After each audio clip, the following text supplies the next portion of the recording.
呢個應該係我拎過上手最重嘅底板啦。呢塊係 Gigabyte 最近推出嘅 X570S Aorus Master。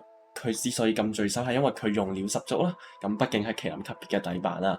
等陣先，有啲觀眾可能會問：呢塊 X570S Aorus Master 同 X570 Aorus Master 有啲咩唔同呢？唔係都係 X570 都係 Aorus Master 咩？係咯，乜嘢係 X570S 啊？佢係新 chipset 同 X570 又有啲咩分別？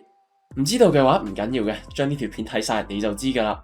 我係擔仔，我哋一齊深入咁樣睇下呢塊相對神秘嘅 X570S 啦。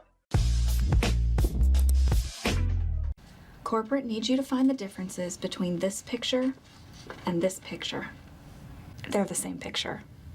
係啊 ，X570S 其實就係一塊 X570嚟嘅啫。AMD 從來冇推出一個叫做 X570S 嘅 chipset 嘅。In fact 啦，如果你拆開呢塊 X570S 嘅 chipset 散熱夾嘅話，你會發現入邊其實係一粒 X570嘅晶片嚟嘅。或者如果你懶得拆嘅話，你都可以睇下包裝盒，佢都係寫住 X570嘅啫。而 X570同埋 X570S 最大嘅分別就係佢 chipset 嘅散熱方法啊。如果你對底板略有認知嘅話，你應該知道大部分 X570 底板都有個 chipset 嘅風扇。咁係因為頭批 X570 晶片嘅製程工藝係唔夠成熟啦，淨係可以採用 14nm 嘅製程，令佢可以有足足 15W 嘅發熱量 ，which 以一個 chipset 嚟講係比較高嘅。然後就喺2020年第3季左右 ，AMD 對 X570 做咗個冇對公眾公佈嘅改動，佢哋靜雞雞更新咗 X570 晶片組嘅製程，由 14nm 製程改用 12nm 製程，令 chipset 唔需要咁高嘅電壓，從而降低佢嘅功耗同埋發熱量。而係有啲板廠得知咗呢個改動，就開始推出改用被動式散熱嘅 X570 底板啦。其中部分廠商為咗方便消費者分辨新版同埋舊版嘅 X570，就為新版嘅 X570 加入咗 S 嘅後綴，就變咗 X570S， 而 S 代表 silent， 即係靜音嘅意思。咁當然都有部分廠商係冇用到呢個方法幫佢哋新嘅 X570 底板命名嘅，所以你都可以話 X570S 其實只係一個 marketing term 嚟嘅啫。因為呢啲底板咧本質上都係一塊 X570嚟嘅。唔信嘅話，你可以睇下 X570S 底板嘅 block diagram， 你會發現佢嘅 I/O 規格係同 X570 完全一樣嘅，但分別就在於晶片組由風扇改為被動式散熱啦，咁樣代表電腦運作嘅噪音會降低，底板上又少咗一個有機會壞嘅零件，而且清拆咧係會更加方便。係咪一個好改動呢？我覺得絕對係嘅。所以長話短說 ，X570S 係 X570 嘅小改款，最主要嘅分別就係 X570S 冇晶片組風扇。X570 底板上面任何關於風扇嘅小問題咧就唔會再出現噶啦。好啦，所以除此之外啦 ，X570S 同埋 X570 係咪就冇其他唔同嘅地方呢？有咩原因會驅使你買 X570S 而唔係 X570 呢？首先撇除有 chipset 風扇嘅 X570 已經停產呢一個原因啦。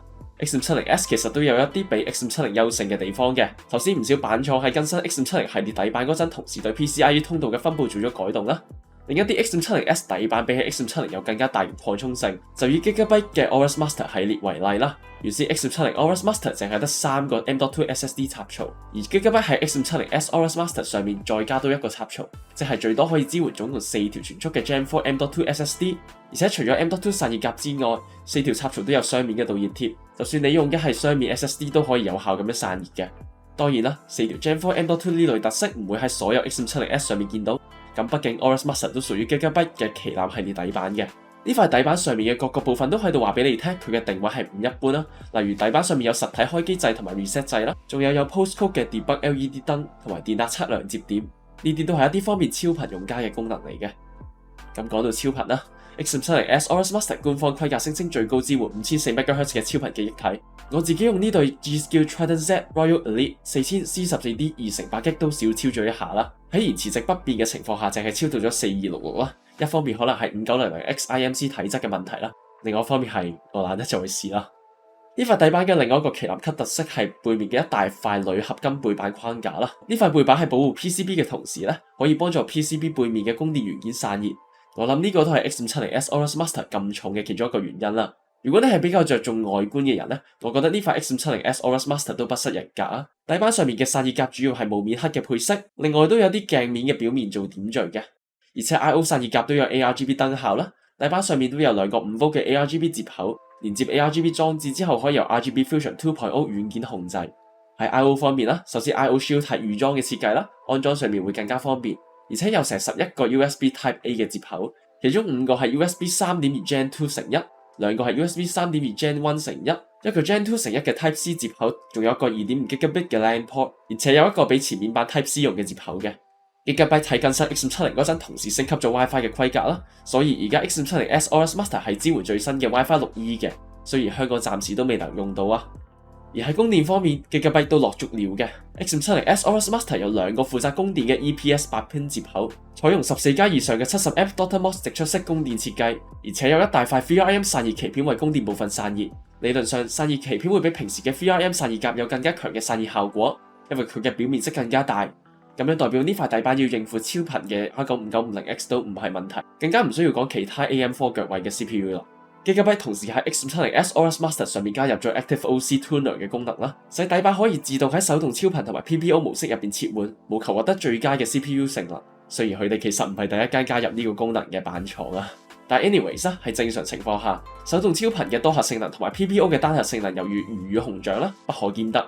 但配合 Active OC Tuner 之後，可以見到我嘅 5900X 可以同時兼備單核同埋多核性能。呢種體驗平時係需要用到額外軟件，例如我之前拍片講解過嘅 Ryzen CTR 先可以做到嘅。不過 unfortunately Gigabyte 冇喺所有 X570S 上面加入呢個功能，暫時就淨係得 X570S Aorus Master、Aorus Pro AX 同埋 Aero G 先有。所以如果你想用到 Active OC Tuner 嘅話，咁就要小心揀底板啦。最後嚟到總結部分啦，先講下大家最關心嘅價錢啦。Gigabyte X570S Aorus Master 官方建議零售價係2999，以一塊旗艦級別嘅底板嚟講算係正常嘅。